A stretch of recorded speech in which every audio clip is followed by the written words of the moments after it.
Hi guys, this is Acid Base 104 Part 3, and what I'm doing here are examples with strong bases. And then I'll also talk about conjugate bases of weak acids down here, just to do a little introduction. Okay, so example 1, we're asked to find the pH and pOH of a solution made by dissolving 1.25 grams of sodium hydroxide in 3.50 liters of water. Okay. So our first job is to find what's the molarity of the sodium hydroxide. And in order to do that, we need moles per liter of solution. And so we've got to convert these 1.25 grams of sodium hydroxide to moles.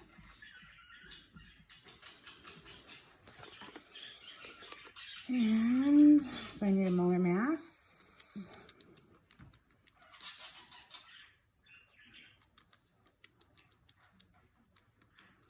And this comes out to be 39.997, and x to the negative 1 times 1.25. So we get 0.0313 moles of sodium hydroxide. And then I'll divide that by 3.50 liters to get me a molarity.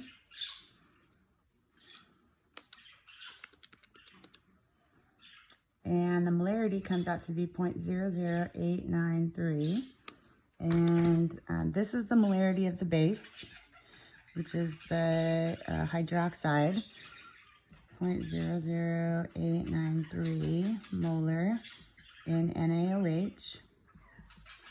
Therefore, it's 0.00893 molar in just hydroxide.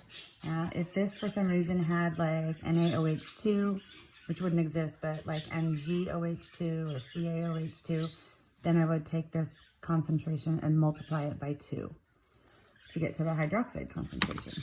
Now, if I negative log the concentration of the hydroxide, that's going to give me the pOH. So negative log, second answer. And I get pOH equals 2.0, so therefore the pH is 12.0.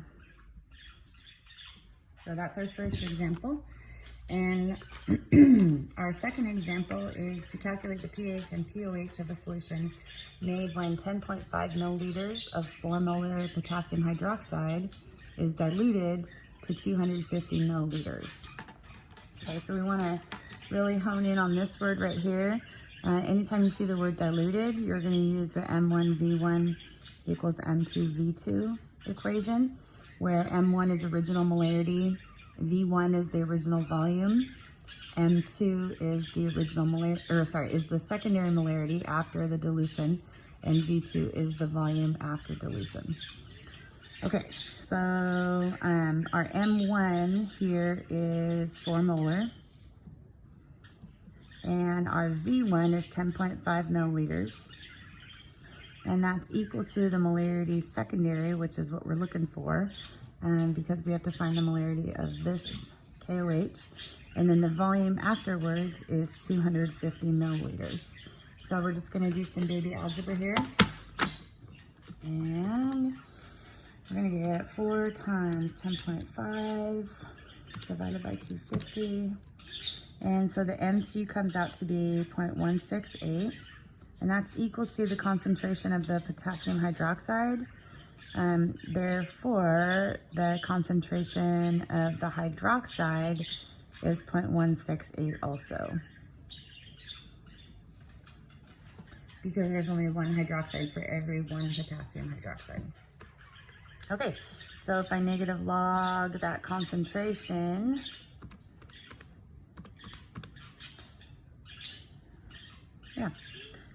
I get pOH is equal to 0.77, which is a really low pH, which means it's a very basic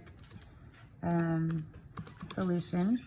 And then therefore my pH is equal to 13.23. So very basic, as was this solution up here. Okay, so those are 2 examples that you'll probably need for the worksheet. And then I'm going to switch gears a little bit and talk about conjugate acids of weak bases.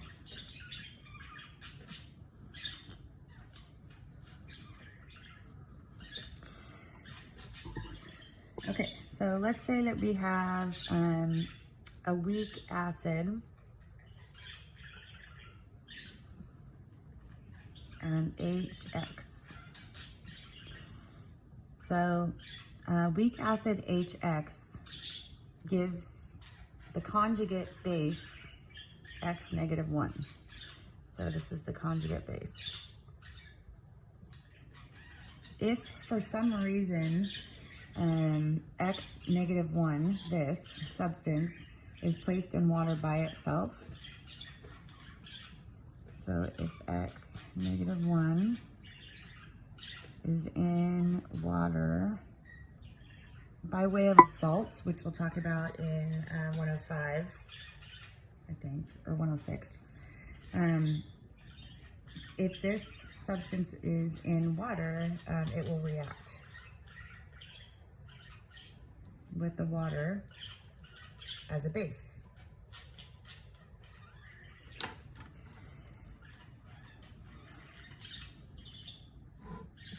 So X negative 1, this is any conjugate base of a weak acid, aqueous, plus water, liquid, is going to be in equilibrium with hydroxide, aqueous, plus HX, aqueous. Okay, so this is an equilibrium between water and the conjugate base of a weak acid.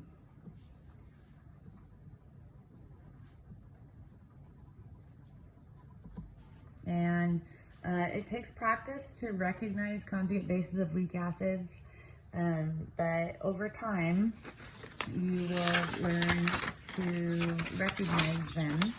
And the conjugate bases of weak acids basically are going to be on the Appendix D in Table 1, and all you do is just cover up the hydrogen and see what's left over.